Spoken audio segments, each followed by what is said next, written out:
To create an AI wallpaper on Motorola Edge 70 Fusion, first of all, we need to go to Settings.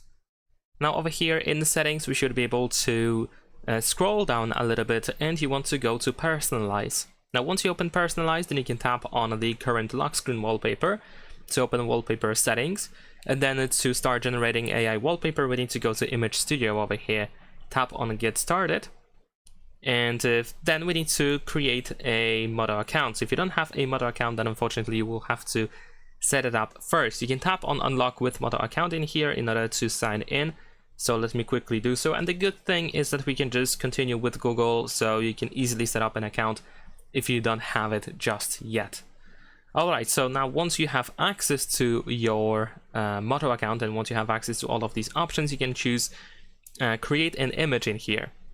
And we have the introduction, you can of course check it out, but to keep it short, in here we can provide a description, so you can, there's actually the tour, we can actually skip it as well if you don't need it, but this simply guides you through all of these options. So here we have a prompt, we can just write whatever we want to have as the wallpaper. So here is mine. We can also adjust the aspect ratio in here, which if you want to make the wallpaper to be used as a wallpaper, then I can recommend you choosing the portrait option in here. And we have a couple of different styles to choose from. So let's say I'm just gonna choose the cartoon one, and we can tap generate image. Of course, we need to grant some permissions and tap again in order to confirm. There we go. And now we just need to wait for the wallpaper to be generated. And there we go. Shortly after that, we have our generated wallpaper. You can also tap on redo in case you don't like the results. Of course, you can just keep going. I believe we have 5 redos available every day.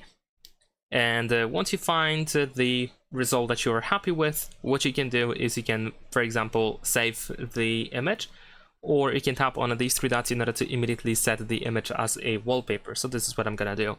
And here we have, of course, the preview on the lock screen and home screen. If you want to, you can make some small adjustments. You can zoom in, zoom out, and move left and right. So let's say I'm gonna just set it up like this, and we're gonna tap set wallpaper here. You can also choose to set it on the lock screen and home screen, or just one of them, one of these screens, and then we're gonna set the wallpaper. Let me actually just save it as well, just in case. And there we go, we have an animated, sorry, not animated, we have the AI wallpaper. Leave a like and subscribe.